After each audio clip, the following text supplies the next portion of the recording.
In the book of Exodus and also in the book of Deuteronomy, we speak about the mitzvah to destroy and to annihilate the nation of Amalek.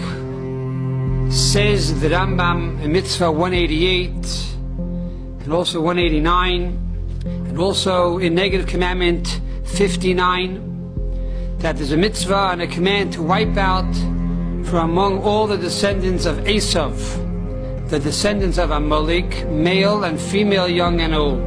Esav, who is the symbol of all the nations, Christians or not. Esav, who in modern day terms is really basically, certainly one of them is America. What's the difference between Edom and Amalek? We spoke about Edom being the grandfather of Amalek.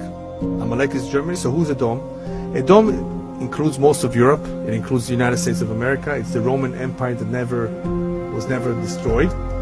But for those who don't understand that Italy is the seat of the Roman Empire of Edom, even though Edom is scattered, many other nations today that speak Latin languages that have something of the Roman Empire, including America.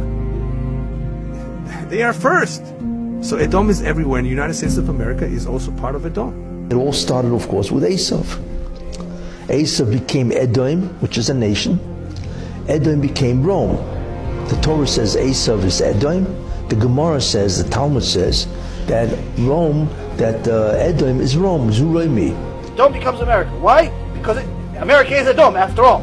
As our sages said, Halachahi, Esav soneh leYaakov. It is a law of nature that Esav will always hate the Jewish people. Will hate Jacob. Jacob is the Jewish people. And Esav is the non-Jewish world. In Isaiah chapter 63, the day of the great and terrible day of the Lord, it says that the Lord will come out from a place called Edom and he will crush Edom. Now, I'm just a broadcaster here, okay?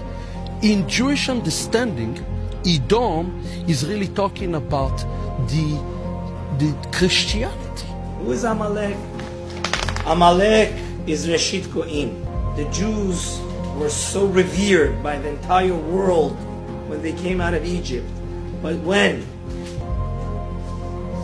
Amalek, which is the grandchild of Esav, Yaakov's brother, saw them, Amalek came and attacked the Jews. And therefore God commands us that we should never forget this. This is why the most important Torah reading of the year is Zachor.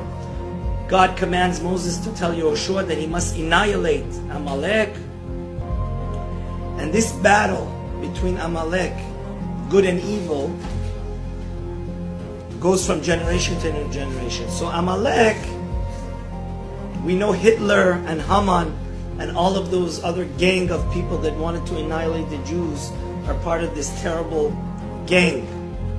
Because Amalek is darkness. They're the antithesis to godliness and holiness. Everything the Jewish nation stands for, if the Jewish nation stands for humility, godliness, light, they are darkness. And we are commanded to destroy this, because Amalek is not only a physical nation, it's a spiritual energy. It's a negative force of darkness. It's mitzvah from the Torah. One of the 613 commandments is to remember to erase the nation of Amalek, the memory of them even, not only physically to erase them from the face of the earth. Anything that reminds us about them is mitzvah to dismiss and to erase it from the face of the earth. Hashem said to King Shaul, now it's time to destroy Amalek. Don't leave one survivor. Destroy the entire nation of Amalek with their animals, everything that is owned by them. No Jews is allowed to enjoy from it. Do not leave any memory from them. Hashem say, do not have mercy on the children. Kill all their children also. Why? There's no difference between them and their children. In 10 years from now, these children will attack you on the way. Hashem knows, God knows. You kill all men and all women, me'olel ve'ad yonek, even babies who breastfeed. Amazing. Mishor ve'ad seh, all oxes, all goats, camels, donkeys. Don't leave anything, any memory from this filthy nation. Why are the nations, why are the Goyim, the idol worshippers, why are they mezoamim? What's mezoamim? Mezoamim means they're impure.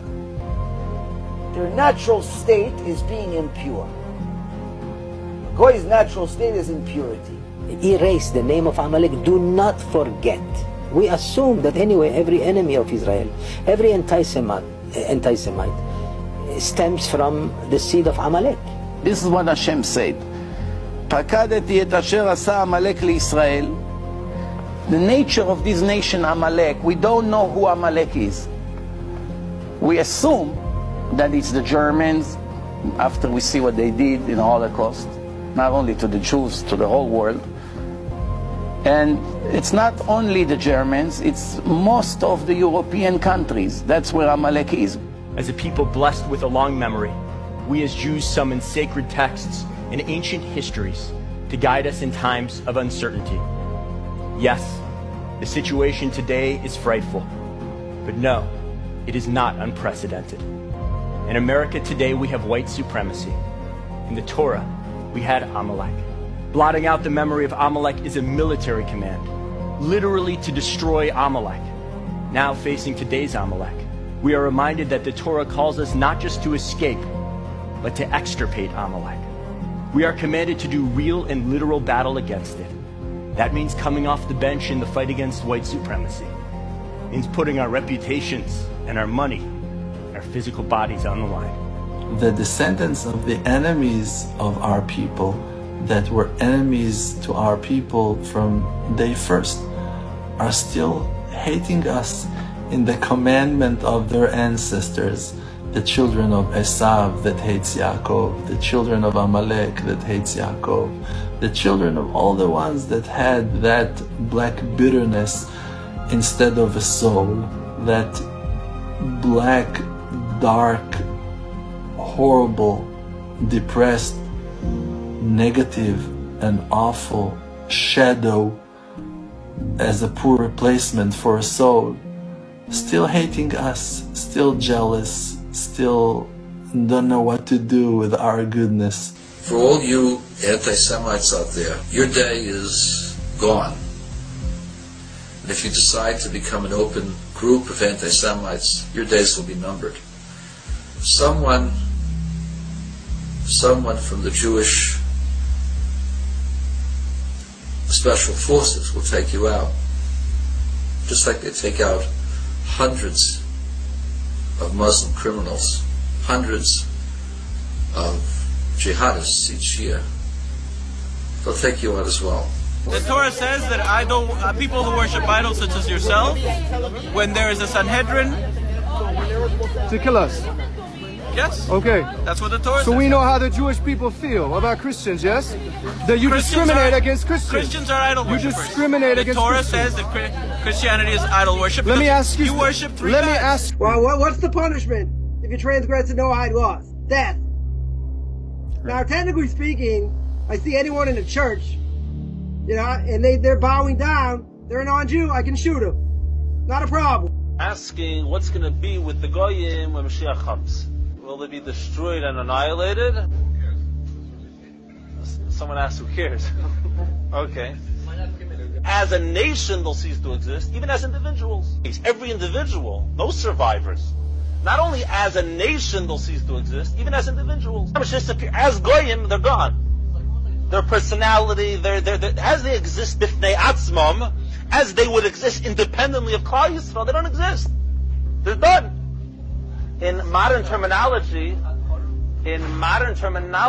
they call it cultural genocide. There's a term for it by the progressives. It's called cultural genocide, and they use the word genocide.